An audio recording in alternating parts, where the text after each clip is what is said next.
Hello. Yeah, so this is Oluwatosin Olajumoke on the Radiant Reflection podcast, and this is the continuation of the previous video regarding the story of Amnon and Tamar and Absalom in 2 Samuel chapter 13. When Jonadab had given the first counsel where he told Amnon to lure Tamar through his father so that he could have sex with her, that had already been done.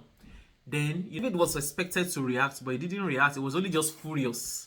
That was what the Bible recorded. It's not like he meted out any punishment to Amnon. He didn't mete out any punishment to him. So he was just furious, and that was it. And Absalom that's Tamar's full brother, Absalom, kept that event in his heart. He didn't react, he didn't say anything, but he was nursing the grief and the wound and the revenge in his heart for 2 solid years. It was in his heart for 2 solid years. And at a point, he came to the king and he said, "Oh, I'm going to have an event. I want to invite all the king's son and the king to join me for this event." And the king was like, "Oh, I can't make it." He rejected vehemently that he could not make that event, but he gave Absalom his blessing. Then Absalom now requested for his brother Amnon to follow him and the other king's sons. David asked him, like, "Do you want Amnon to follow you?" He was like, "No, he just wants him there.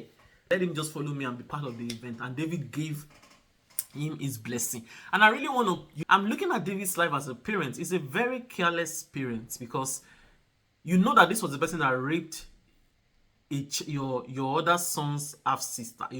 That the person that Absalom is inviting, his half brother, raped Absalom's full sister. As a parent, as it is expected that David's antenna should rise at that moment. I would also fault him because, and this is speaking to us as parents of today, we need to be able to connect the dots. We need to be very vigilant. Be aware of our surroundings. We don't allow ourselves to be carried away with the demands of this world when we are trying to parent our children, or when we are trying to meet their needs and just be useful and up and doing. We are letting things slide. Because if it is a parent that is spiritual, you are very discerning. At that moment when Absalom is inviting Amnon, somebody who had raped Absalom's half-sister 2 years ago, your antenna should rise as a parent and be like, "Oh, go for the event, go have fun, but leave Amnon behind." Amnon does not have to follow you. But David gave Amnon the go-ahead to follow Absalom. And Absalom, who is so stupid and felt invincible, also carried himself and followed. That's Amnon. He felt invincible and he also carried himself and followed Absalom for that particular event. What was he thinking? I was reading the story, I was like, what was he thinking? Does he think that he has forgotten? Not knowing that Absalom was nursing it in his heart that for when Amnon raped his sister, that David did not do anything. He didn't punish Amnon. Absalom had that anger in his heart that David did not. So that looked like, if it's in today's world, something like that, even if it's not a rape issue, you would think that your father favors that other child by not, your father or your mother favors that other child or favors your sibling by not meting out the appropriate punishment for the wrong that they had committed. As parents, we should also be thinking, put ourselves in the shoes of our children, and we are not acting in preference. You are not being careless. When somebody does something wrong to the other, you call it out immediately so that one child is not feeling disfavored and the other one is feeling favored above the other. We should be very careful as parents. Anyway, David gave his blessings and Amnon followed Absalom for that event. And they had already given his servants a go-ahead that when Amnon becomes drunk, they should kill him and they should not be afraid of killing him. And that was exactly what happened. They killed him. And after they killed him, the reports got to the palace that Absalom had slaughtered all the king's children. And David rented his clothes.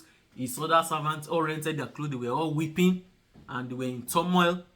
But Jonadab, this same Jonadab that gave that evil counsel to Amnon to rape his sister Tamar by lying that he was sick, he was right there beside the king, and he told the king, like, "No, all your sons are not dead. It is only Amnon that was killed."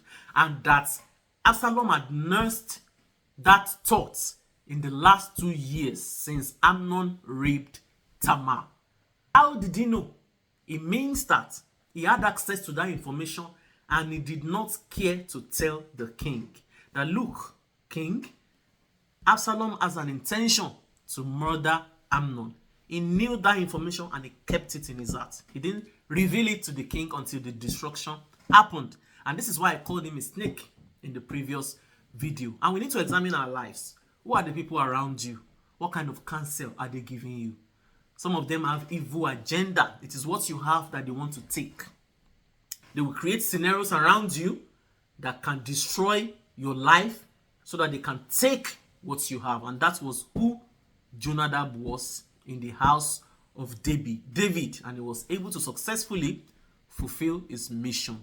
We have to look inwards, look at the people around our lives. Sometimes we have to pray and operate in discernment so that we are not surrounded with snakes and scorpions. May the Lord help us in the mighty, matchless name of Jesus. My name is Oluwatosin Coach at Diva, Divine Identity Visionaries Academy, a place where we take people on the journey of their identity development and leadership excellence. If you want to visit our academy to check out the courses that we offer, it's a faith-based academy, then check the link in the comment section and we will see you on the inside. And if you also want to join our wait list in order to get information on what is going on in the academy, also check the comment section.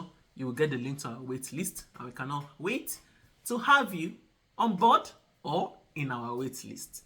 Take good care of yourself. I'll see you in another one. God bless you. Bye.